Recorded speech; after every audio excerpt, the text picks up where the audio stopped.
Welcome to the Education Innovators Podcast.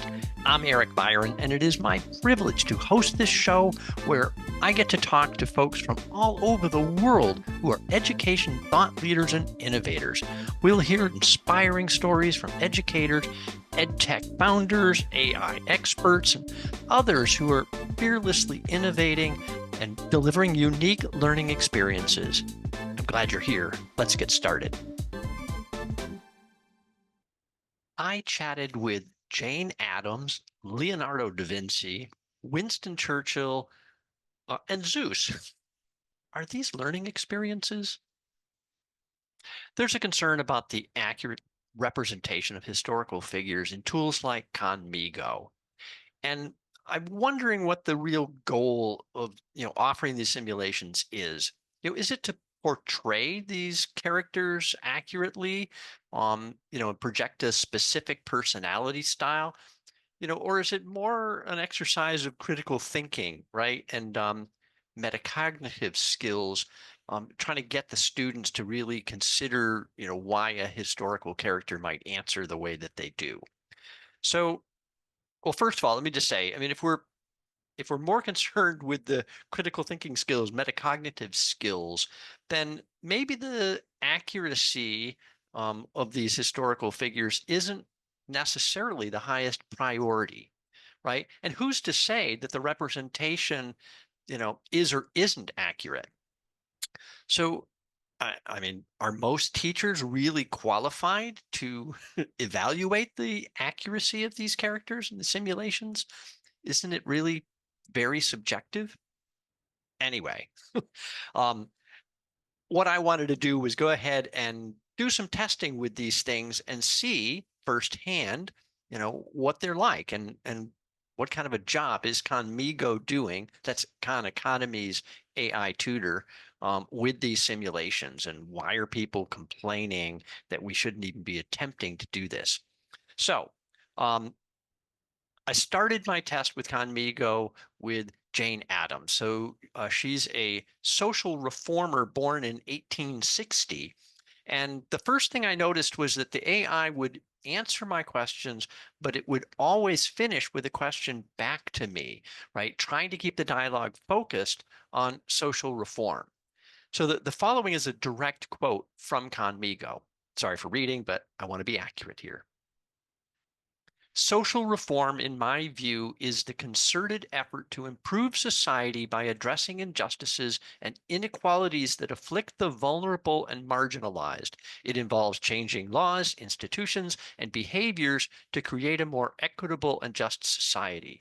My work at Hull House was a direct response to the needs of the immigrant community, providing education, healthcare, and opportunities for civic engagement. What changes do you think are necessary in today's society to promote social justice? Okay, so that was not bad. My first impression was pretty good. This interaction with Jane Addams was okay, interesting. Let's move on to Leonardo da Vinci.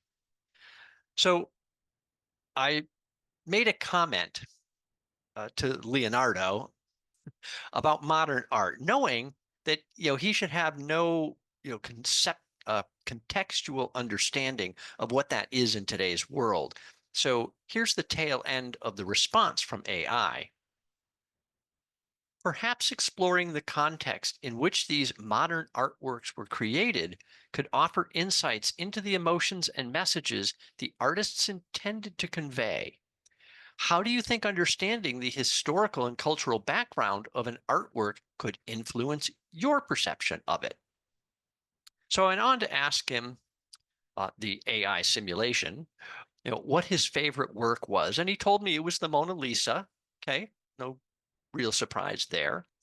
And I asked what his most misunderstood work was. And he responded saying it was the aerial screw, which he informed me he never intended to be a practical flying machine. So this may be a classic case where historians might argue that the AI has failed to portray Leonardo da Vinci accurately. So, I did some digging on this particular thing, and the general consensus in literature does seem to be that he was trying to build a flying machine, possibly for military purposes.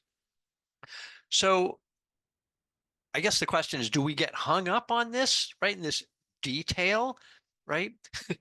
Or just accept that nobody really knows what his intention was. And because it's all speculation, it's okay for the AI to, have some freedom here to provide an answer that diverges from what, some teachers might regard, as the proper answer from Da Vinci on the aerial screw. So I went back and I challenged Leonardo again on the simulation, as to why it denied that Da Vinci was trying to design a practical flying machine. And it doubled down on its denial. Again, this is the tail end of the response. My notebooks are filled with speculative ideas and investigations into various phenomena, reflecting a boundless curiosity rather than a focused intent to create specific functional devices. In your studies of historical inventions, how do you perceive the balance between theoretical exploration and practical application in the evolution of technology? Way to put it right back on the student there.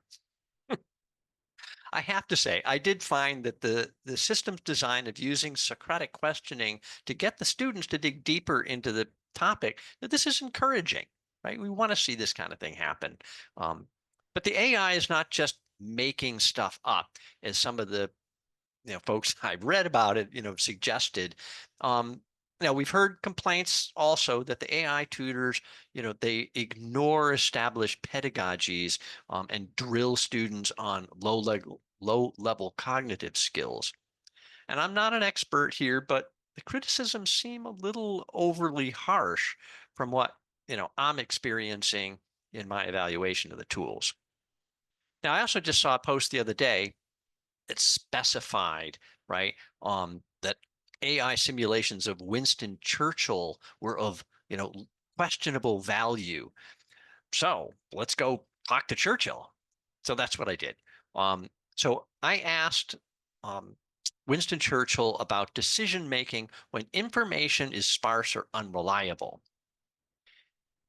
Here's the response. In moments of great uncertainty, I found it essential to rely on one's own judgment and moral compass. It was crucial to make decisions that aligned with our long term goals and values, even in the face of immediate uncertainties. Now tell me, in your studies of decisions, how do you approach situations where information is incomplete or ambiguous? Okay, not bad. So I continued to press and I commented on the challenge of dealing with misinformation. And AI had this advice, again, in the persona of Winston Churchill. In dealing with such challenges, it is also beneficial to cultivate a network of reliable sources and to continuously educate oneself on the methods of critical thinking and analysis. How do you educate yourself to discern truth from falsehood in this modern age? And what role do you think education plays in combating misinformation? All right. Again, I can't really complain with these responses from Winston Churchill. I'm not sure on historical accuracy, but it's good. It's engaging the student and trying to think about these issues. So I also chatted with an AI version of Zeus, and for fun, I asked Eeyore the donkey how to make more friends. Now, both fictional characters stayed in character as they responded. I'm not sure there's as much educational value in those simulations, but both continue this pattern of Socratic questioning and trying to steer the dialogue, to more stimulating discussions, even Eeyore. So in conclusion, if you're looking for things to criticize, you can find them. If you really want to hate these AI simulations, I'm probably not going to convince you otherwise. But my personal feeling is that there is some value here. That these simulations, they're not perfect, but if we accept what they can do and not get hung up on what they can't do, I think that I wouldn't be concerned with students interacting with the ones I've been playing with on Khanmigo. I can't speak for any other platform. I know there are plenty of others that are also trying to do this. But anyway, for Khanmigo, I think they're pretty safe and relatively useful for students.